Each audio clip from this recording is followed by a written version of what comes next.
You see that Mike Johnson is delaying the swearing in of a Latina into Congress as a way to prevent the Epstein files from being released, and there is no national outcry of her voice being silenced like there was for Jimmy Kimmel.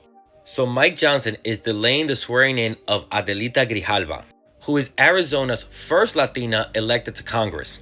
Mike Johnson is saying that he can't swear her in at least until her state certifies the results, even though she won by a landslide.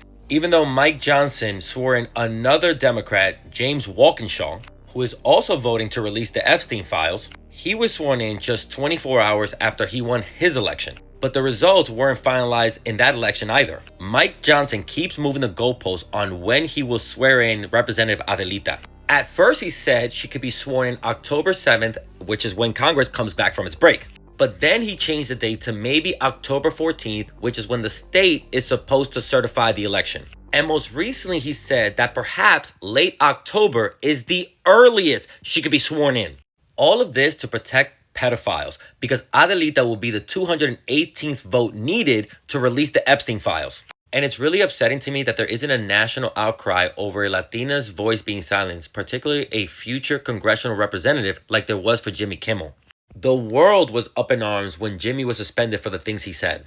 Democrats and Republicans came out in support of him. And while protecting freedom of speech is important, Kimmel is not a politician, much less a lawmaker.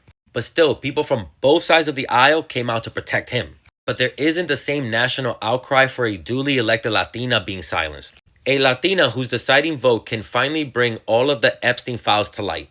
And this really bothers me because Trump has always used Latinos to see how far he can push his power, and here he is doing it again. They're delaying her swearing in because of the Epstein files. So in a month, the earliest, will she be sworn in, or will she not be sworn in until the Epstein case goes away?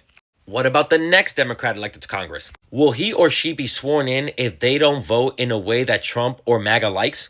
Where does it stop? And again, everyone should be outraged that Republicans are delaying the swearing in of a Latina to protect pedophiles.